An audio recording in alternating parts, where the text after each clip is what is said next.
Welcome, everybody, to another episode of We All Grieve. My name is Kay Rogers, your host, and I'm joined by some special friends of mine, some great guests, Amanda and Connor. If you guys want to just introduce yourselves real quick to the audience. Hi, I'm Amanda Whited. And I'm Connor Bias. How you guys doing? Good. Good. Yeah, I see a lot of smiles there. That's a good thing, right? Especially in today's day and age, we need a lot more of that, right? Do you guys have a good Thanksgiving? Yeah, it was pretty laid back, pretty quiet. Yeah, ours was too. We didn't. Normally, we'd have our whole family over. When we do that, it's about 16 people between our kids and grandkids. So we opted not to. We opted to err on the side of caution, not do that this year. It just kind of kept it small, so it was super relaxing, which is kind of unusual on holidays for us. So I liked it. It was safe bet for us and more ham, so we didn't have to share. There you go. See, bright side to everything. So, unfortunately, you're kind of in the same club that I am. You've lost a child, and you lost a brother. I think you still was it back in 2018, right? 16. 16. Yep, 16, and it was an auto accident. And then you guys also did the same thing that I did, and my family did, and you opted to donate his organs. If you're going to just kind of take over and just walk us through your journey and kind of where it all started and how everything kind of transpired, and I'll just sit back and throw some questions at you here and there. Well, I can start by saying Joey was not a registered organ donor. He got his license maybe 6 months before his accident. And when he went with my husband to get his license. And when he brought home his license and I checked him out, it was marked no. And so I inquired, and he said that he didn't know anything about it. He didn't understand the question. So he just marked no. Well, then I explained to him, told him what it was about. And he said next time he had to go to the DMV for anything, he would change it to yes. So that conversation was planted. Little did we know, fast forward to March, that we would need to use that. Yeah, So I had that same conversation not that long ago with another parent where their child didn't understand that question. So it was almost kind of comical. They said, well, I went ahead and registered, but do they just come and get them when they need them? It's like, no, that's not how it works. Unfortunately, that is not how that works. That's not really how that works. But anyway, sorry, go ahead. So yes, we fast forwarded to, and the day of his accident, when we were told, that there was not anything that they could do for him to save him, that I inquired myself before they even got to that point, because I wasn't leaving the hospital with nothing. So sure. Immediately we started paperwork. We got things rolling.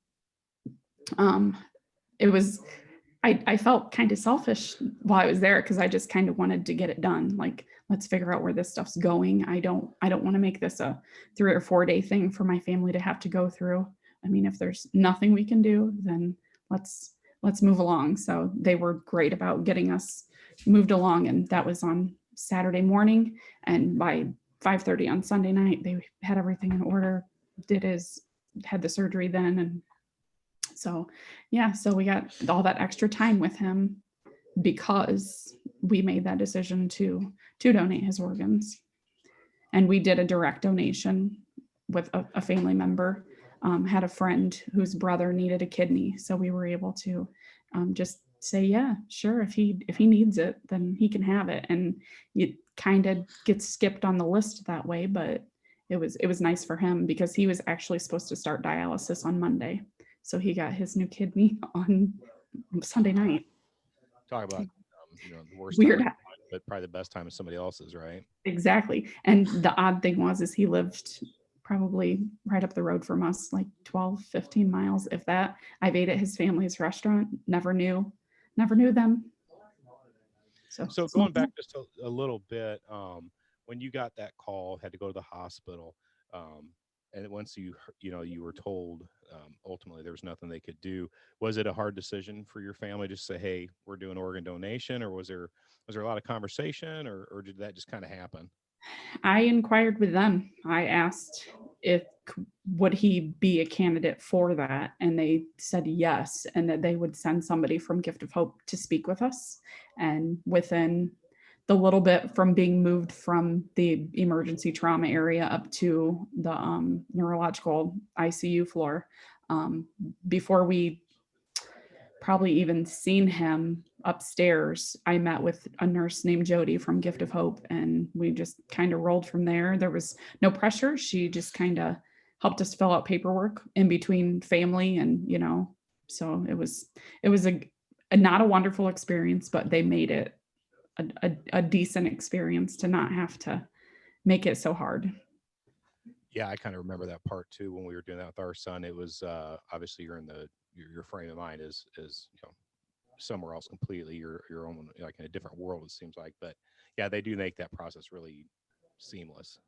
It's to make it as easy for you as they can. They understand, this is the worst time of your life and you're making this kind of a decision. So they did an outstanding job for us as well. They definitely make a horrible situation somewhat better. Nothing will ever make it better, but they definitely make it more bearable. Yeah, for sure.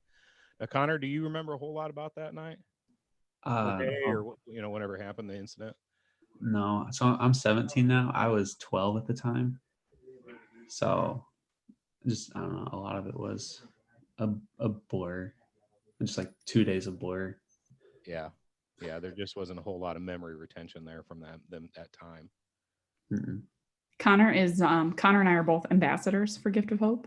Mhm. So he is spreading the word of organ donation through his peers now, because this is the most important time for you to learn what that is. And that's with Joey and him not knowing about organ donation at 16, 17, 18 years old. To me, if it should be taught in driver's ed, there's consequences to learning how to drive and putting your life in danger by driving. So that's kind of Connor's drive these days, is to get that out there to his peers. And what kind of things are you doing, Connor? So we do blood drives at our school, and Oh, so I run a gift of hope table at the blood drives because you have to be in a waiting area when you give blood. So that's where I set up, and people have to be there. So I kind of naturally talk to people and ask them if they're registered, and then if not, then try and educate them, convince them. I bring my computer with me. I have the only registry open, so as long as they have their license on them, they can register right there on the spot. He was able to register up into the double digits the first blood drive that he did this at. So wow. he's made a difference. Yeah, certainly. And this is happening at your school. Yeah, our high school. Yeah. Wow, that's amazing that they're allowing you to do that. It's a really good thing that they're letting you support that. And it's interesting they just passed that first or that law just a few years ago where kids can make their wishes known when they get their driver's license. So they can let their parents and families know they want to be donors. It used to not be that way if they're under the age 18. So it's a fantastic opportunity now for the kids to get out there and let people know. I know my daughter, she's 18, Chloe, and she's made it quite clear where she's at with that. She's going to be a donor, and she wanted to make sure first thing she could do is get that registered on her license. We've brought some awareness to the area. My grandma is 89, but so 5 years ago, she was still fairly old, and she went and had hers changed. So she said, I don't know what they would want to do with me because I'm old, but there's always a difference that can be made. So It does seem to start a little bit closer to home with the family before you really get out there and start doing some of the advocacy work. I know a lot of my family members after we had our issue and we donated Nicholas's organs that they went out and they changed their license to become registered donors as well. And really, if you think about it, it spreads because it's just, your immediate family, but then they start talking about it and sharing that story and maybe it'll change some other people's minds too. So it's kind of like you get that ripple effect a little bit, and then you guys are out there talking to people, letting them know, sharing your story. Those are fantastic things to do. I think education is important, and I agree with you your statement about we need to be teaching this in driver's ed. very much so. I mean, I think back to when I was in driver's ed, and when I had got my license, well, yes, that's just a given. I would do that, but you don't think to have those conversations with your kids unless it's a direct point in your life or something that you've gone through for them to deal with. Connor is also working. We have a focused group. So I don't remember what it stands for, but basically the kids pledge to drive safely. So it's a group that our school district has. And he is been trying to work with them, but COVID has wrecked it for almost a year now. That they're trying to put together, they do a simulation around prom time. So he wants to follow off of that to help, remind the kids again that there are consequences to unsafe driving, driving tired, texting and driving, whatever, drinking and driving. Any sort of distracted or Right. anything like that would drive it. Even changing the channel on your radio, and you're not looking at you're looking at the road, you're looking down trying to change the channel. Well, now the car's got these big giant touch screens on them. Back when those it was the 8-track player, but anyway, or the cassette tape. But yeah, any kind of distracted driving, there's consequences. And you actually have not a fantastic story, but a great follow-up story to that. If they do that simulation, and you can talk that through and say, here's what happened in my family. Right. And that's kind of where he's at. And he's actually, unfortunately for me, but okay for him, that he's graduating in a couple weeks early. So he's just gonna, when COVID allows, he'll be able to go into the school and still share his story and get together with the focus group and get things ready for if they do a simulation or if they just do a video, however they decide to play that out. Are you guys doing any sort of e-learning right now, or are you guys doing in person? We're on e-learning. All e-learning, huh? Yeah, well, we're e-learning right now. We've been on e-learning for the week before Thanksgiving, and this week they're just kind of extending it a week at a time. So just to watch the numbers. Yeah, Chloe, they're still doing it in person, but they sent out some updates the other day. If they see a certain level of in exposures or whatever, I can't remember exactly the percentage, then they would go back to full-time e-learning, which I don't know if my daughter would actually, I think she would probably be completely fine with that, but it's kind of nerve-wracking for the kids right now going into school or e-learning. And to your point, trying to advocate organ donation right now in these times it's so challenging. You got to think completely outside the box. And there's a lot of hurdles to jump through. Are you healthy? Do you have COVID? Do you have COVID and you don't realize you have COVID? I mean, there's too many hurdles right now. And I know that a lot of people are passing away and it's being labeled COVID, but are their organs going without being used because of this? Yeah, and I don't know, has there been any conversations, or has the Gift of Hope put anything out about that where they're turning down any sort of organ donation because of the COVID diagnosis? I don't recall, but I'm sure that if they are positive, I would think that that's an underlying illness that you wouldn't be able to, because everything has to line up perfectly to actually be an organ donor. So that's probably an underlying issue. Yeah, I don't think people realize the amount of work that it takes to find the donor or the recipients for the donor family, if they can find a recipient, because to your point, they have to have, everything has to line up perfectly for that person to be able to accept that organ. Yes, one of Joey's recipients was actually a man he had been sick longer than Joey had been alive. So it was a blessing for him. Yeah, in Nicholas's case, all of his recipients were older than him. His heart went to a 14-year-old boy. His liver went to an 11-year-old boy. His right kidney and pancreas went to a 34-year-old man, and his left kidney went to a 50-year-old woman. Wow, that's incredible. Well, I mean, that's and a lot of lives changed. Oh yeah, it's a lot of life change, and it we were glad to do it. I mean, it's been 10.5 years. There's days it's still definitely not easy, but I certainly am glad that we did that. It's made it a little brighter.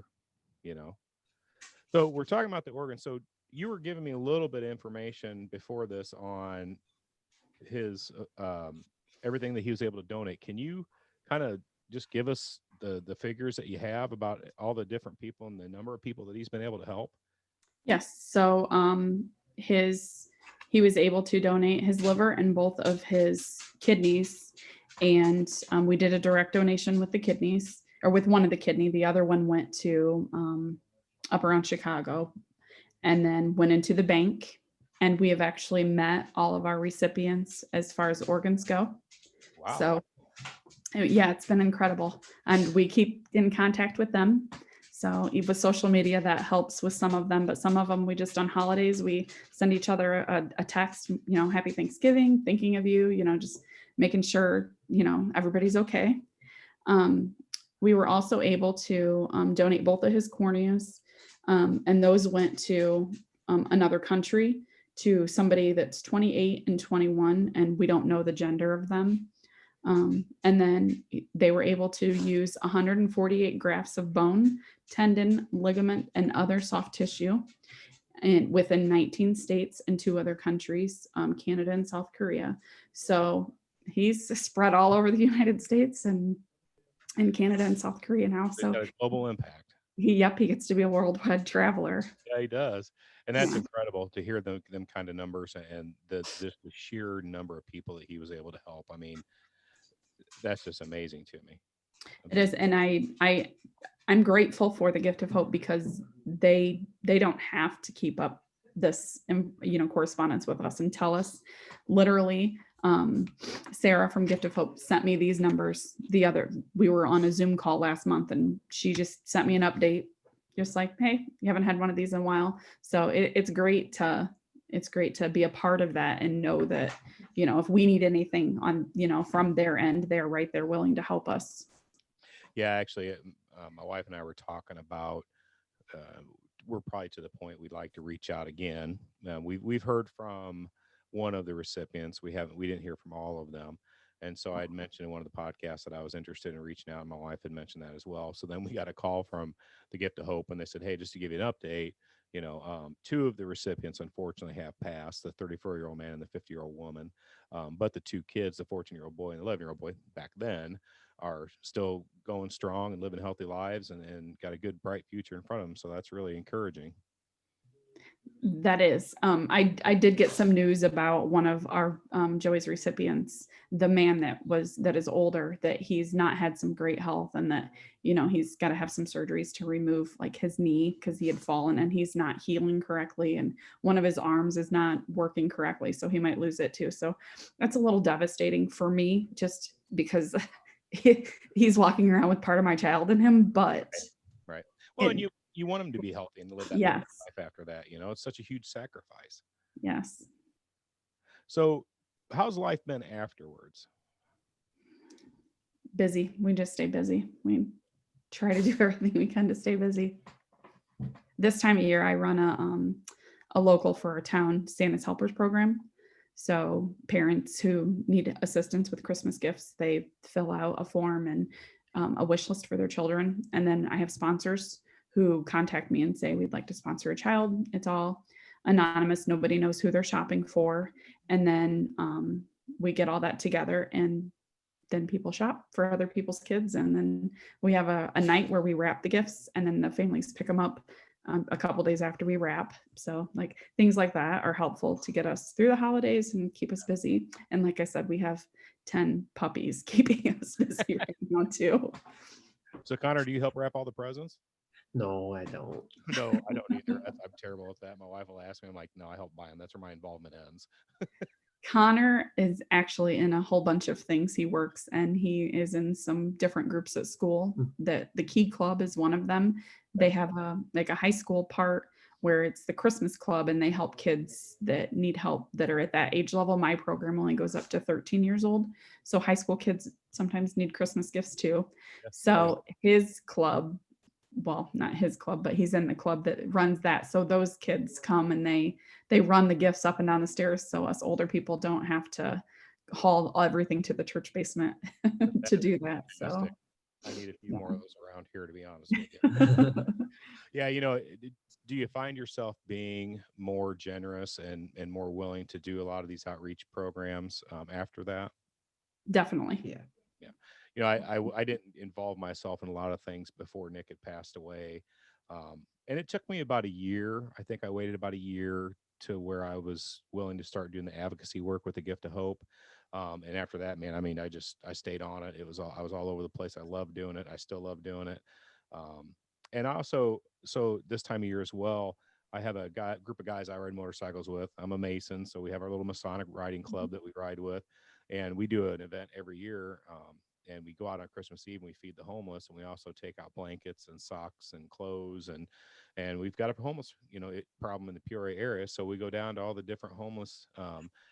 There's some camps around the area. There's the Salvation Army. There's the warming centers that we go to because we know the bus stop and some other areas, they're warming centers, and we give them some soup, some sandwiches, some socks, some blankets, whatever they need. We make sure we get it to them.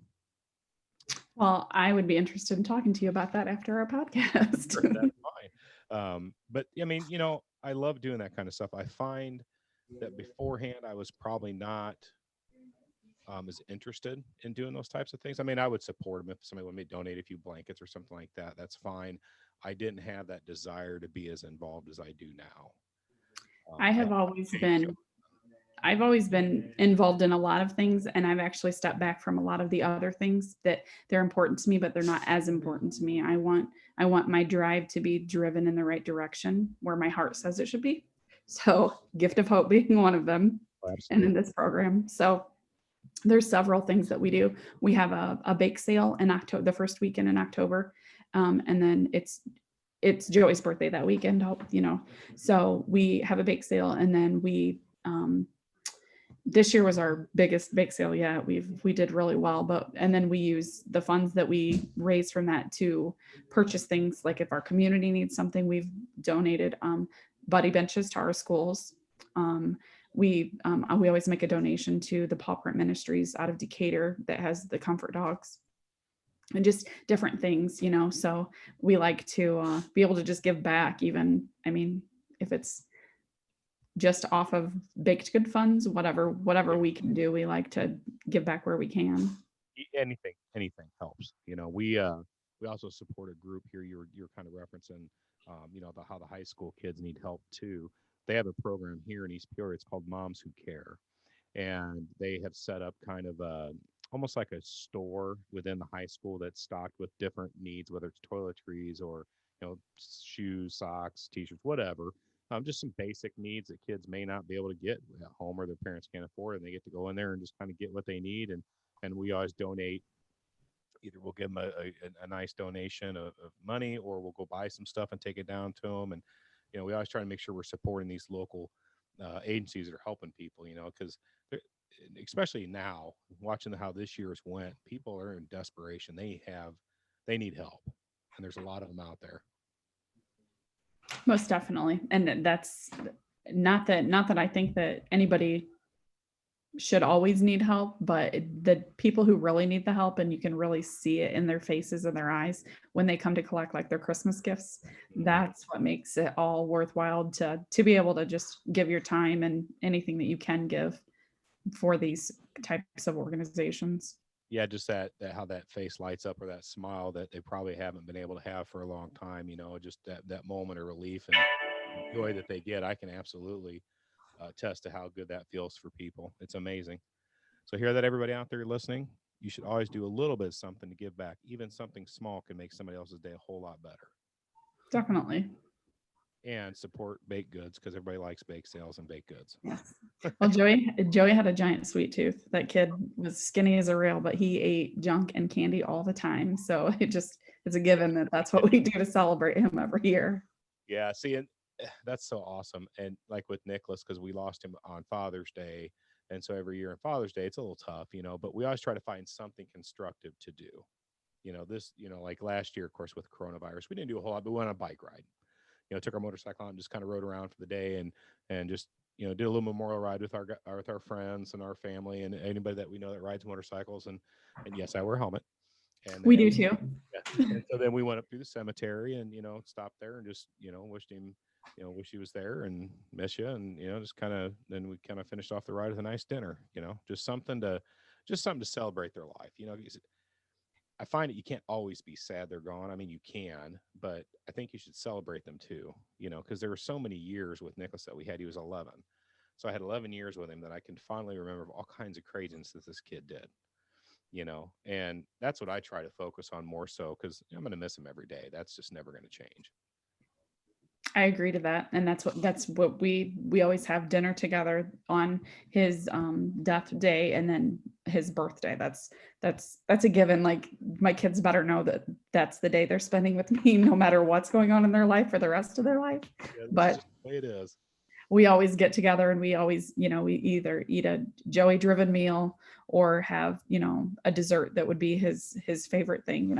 Just keep it alive, but also it's not a sad day. It's a day to remember. Yeah, I mean, yeah. the sad days are going to come whether they want them to or not. And sometimes they come for absolutely no reason. You don't even know why. Mhm. It just happens, and those are going to, but I mean, I think we should always embrace the good days too. And I think spend a lot more time trying to have the good days because the sad days are going to be there. It just, do you find that, excuse me, that there's some weird things out of nowhere may catch you off guard and just like jog a memory and it kind of throws you off for a little while?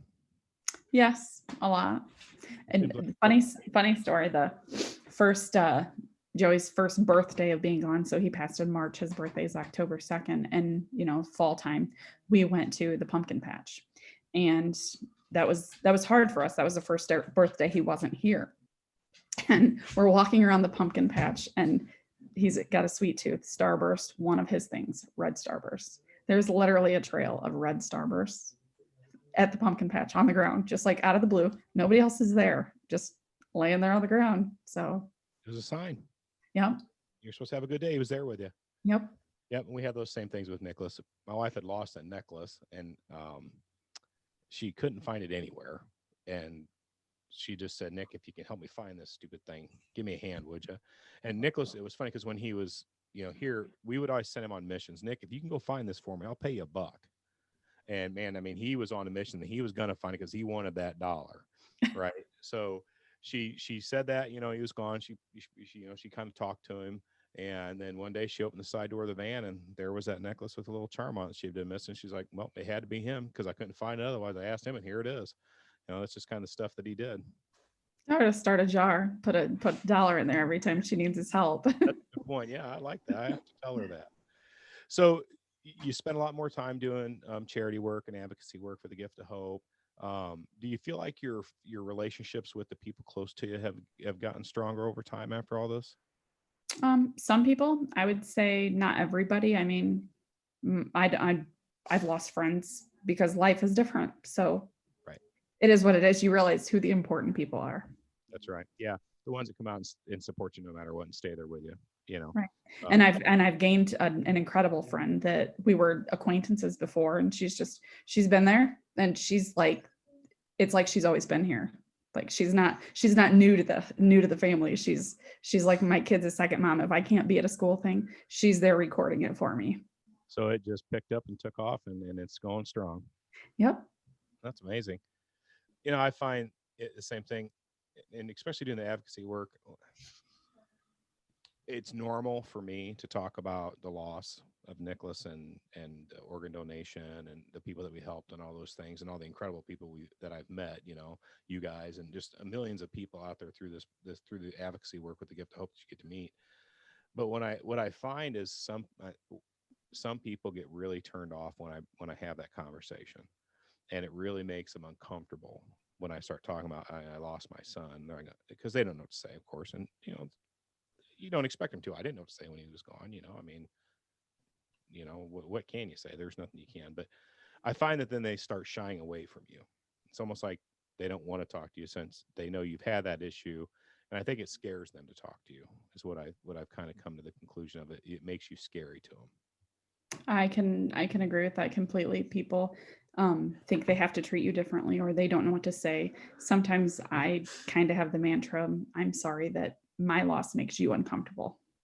Yeah, I've said the same thing. Well, I kind of live with it, so I don't know what you're all upset about because, it was my loss. I mean, I appreciate the empathy, don't get me wrong, but at the same time, I don't have the bubonic plague or whatever. I mean, I'm still a human being. I'm still normal. I can have normal conversations. I Right. just happen to have this experience that I want to share with the world because I want everybody to be able to help people. And it's not contagious. No, it's not. It's a fantastic thing. So are you right there with her, Connor? 100% all the way? Yeah, mostly. Yeah. Mostly? Carry the gifts when you're told up the stairs and all that kind of stuff, right? You help out? Yeah. Yeah. Help around. Yeah. Those are community service hours. Oh, yeah. So now do you get a lot of opportunity even outside the school to share your story about your brother? Not really. I mean, we're from a small community, so most everybody knows our story or his story or his last name. I mean, it's people, so I know who you are because what his last name is. And it's not it's not a big last name around here. So typically people know, but he's he wears the hat well of dealing with things. I have two other sons, and my older son doesn't deal with things the way that Connor does. No, No, not easy. no. Well, and we do too. I was mentioning Chloe, she's 18, and we have a 31-year-old daughter, a 27-year-old son, and a 25-year-old son. And then Nick would have been 22. Yeah, 22, and then Chloe's 18. So, the older ones have dealt with it differently. I think they all deal with it differently. It's impacted them all significantly, obviously. I can see the changes in each one of them individually, and the different types of changes they go through. Chloe is probably in a little bit of the same boat as Connor, where she deals with it more outwardly and has those conversations, and we'll talk about it and let people know. And I think the other kids kind of do in their own way, but really more amongst themselves. They're more of a tighter group talking to each other about it. I don't know how they don't go out in the public and actively look for a way to share the story to kind of get people to get educated about that. We did I think it was bikers or for Tatas, or Oh yeah. it's a cancer thing in Barville. Yep. So Connor and I went over there for with Linda and did an event, and I had this big gruff biker fella. He absolutely was adamant that he was not, nobody wants his organs. Why would he give his organs and all this stuff? And then finally he's like, well, why are you so adamant about this? I'm like, I'm not adamant about it. I'm passionate about it because I'm a donor mom. And then he got his driver's license out and signed up to be an organ donor. Just, that's all I had to say. Yeah, big burly biker guy. Yeah, I ride with a bunch of them. They're the same way. Oh, yeah. Okay, well, let me tell you about my story. And they're like, all right, man. All right, I'm ready. Where do I sign? Yeah, where do I sign? But I mean, I don't think people know enough about it. I don't think it's in front of them enough. I don't think it's talked about enough. I think all the different things that we put out in front of people through social media and all these different types of social media podcasts, it needs to be a daily, or to me, it should just be like a normal conversation. Like, hey, I'm going to go to the store and get a gallon of milk. Oh yeah, I know what organ donation is. Why don't we see more stories about that on TV and the news? It happens every day. Every day. We've had a fair share of stories here locally. Kids that I grew up with have passed, and their parents have, donated their organs. I had an older brother that died in a car accident when he was 18 as well, and my dad was able to donate. Some stuff, but I was young. I don't remember much of that. So, it goes back to then and how different it is now, where before I have donor bone. I had a neck surgery, like, I don't know, 9-10 years ago, and I have donor bone, but they never offered me the information of where that was from. I never had the opportunity to know anything about that. So now that I'm a donor mom, I would like to know where that came from, but it wasn't handled by Gift of Hope. I think that Gift of Hope has made a huge difference, being able to put this out there more for people to understand and more readily at your fingertips to be able to see and understand how this works versus the way it was before. Yeah, over the last 10 years that I've been doing the advocacy work, I can tell you the community engagement has just exploded compared to where it was when I had first started. There wasn't anywhere near the amount of community engagement, the amount of investment in it. They really have just taken it to a whole new level. It's amazing how much different it is now than it was. And I know there's other advocates out there that have been doing this much longer than I have been, and I'm sure they would tell you the same thing. It's definitely become more of a focus for the Gift of Hope about that community involvement, because that's where your education is going to come from. Definitely. I have my friends, they'll see a donate live for a Gift of Hope, anything, anywhere. And I'm getting Snapchats, text messages, pictures, just like, hey, this makes me think of you. So at least they're recognizing, they're seeing it. They are. And with them seeing it, that means they're thinking about it. Like, they're all organ donors. So, they're registered to be. So if they're thinking about it and they see it, so maybe they're sharing the information as well. Oh, you need ink pens for work? Okay, I might have a handful of ink pens that say Gift of Hope. You can have them. may have given out a few thousand of those along the way. Yeah. Yeah, and there's never a shortage of stuff that gets their name out there in front of people, because oh, what's this pin? Oh, it's a gift to hope pin. Let me tell you about it. It opens that door. Yeah. Yeah. Okay. Well, listen, guys, it's been a great talking with you. I got to get up, make dinner for the family. They're hungry, apparently. They got to eat. Too. I know. And I'm sure your 12 puppies are probably, or 10 puppies are starving to death, right? Well, mom's taking care of them, but Are you guys keeping all 10? Are you going to sell them or are we going to? they're all spoken for. Actually, there are several people within the Gift of Hope that are getting golden retrievers. I am not surprised by that at all. So, any closing words or any parting words you want to put out there for the audience?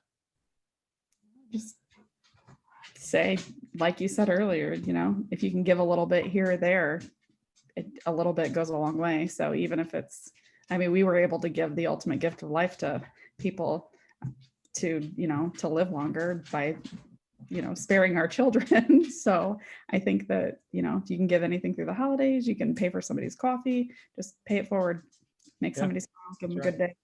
That's right. Just make the world a little bit kinder place, one little good deed at a time. Yeah. All right. Well, listen, folks, I appreciate everybody listening. Check me out. I'm on YouTube at We All Grieve. If you want to send me an email, got any questions or suggestions, you can email me at weallgrieve19@gmail.com. And I got the Facebook page, We All Grieve. So take a look. You can listen to me on any podcast platform out there. I'm on all of them. So take a listen, and I appreciate everybody's support. And until next time, everybody, peace. Let me do this real quick. And then I'm going to hit save. All right. Good job, guys. Thanks. You will be out tomorrow morning. I'll do the edit tonight. I don't do a whole lot. I just do a little bit of cleaning up on the sound. I take some background noise out and stuff because I'm in the basement. Our little dog tapping her nails across the kitchen floor. Well, it's more, I'm in the basement, so you can hear people walking above me, and in the basement, you're usually it echoes a little bit. So I just kind of do a little bit of cleanup there. No big deal. I'll have it on YouTube. I'll do a little on the We All Grieve page. I'll do a little sound bite out on there as well on Facebook. I'll look for you guys on Facebook. I'll tag you on it if you're okay with that. Yeah. Okay. And then the podcast itself will be out tomorrow. I release everything at midnight. I scheduled. I am not awake at midnight. So us either. Yeah, right. All right, guys. Might be, but I'm not. I will not be awake at midnight. I'm in bed like 9:30. So all right, I appreciate it, guys. We'll talk to you soon, and I'll send you some information on the Feeding the Homeless. Oh, yes, definitely. And I might have some stuff that I can send your way for donations because I have lots. Absolutely. And we'll take them. All right. We do it in Pure. And then we have a guy that lives in Springfield, and he takes some stuff down there, and he goes down to the homeless down there in Springfield and does the same thing. So, okay. Well, I have some things that I need to get rid of that, like I have some of Joey's shoes and stuff, and they're size 13s. I don't know what to do with them. Well, I'm sure, I tell you, somebody there will take them. That's kind of what I was thinking. So they don't care what size they are. They just want some shoes. So, well, that would be great. So yeah, we'll have to touch base on that through email or something. And yep, I'll shoot you an email. All right. See you guys. All right. Thanks. Bye. Bye.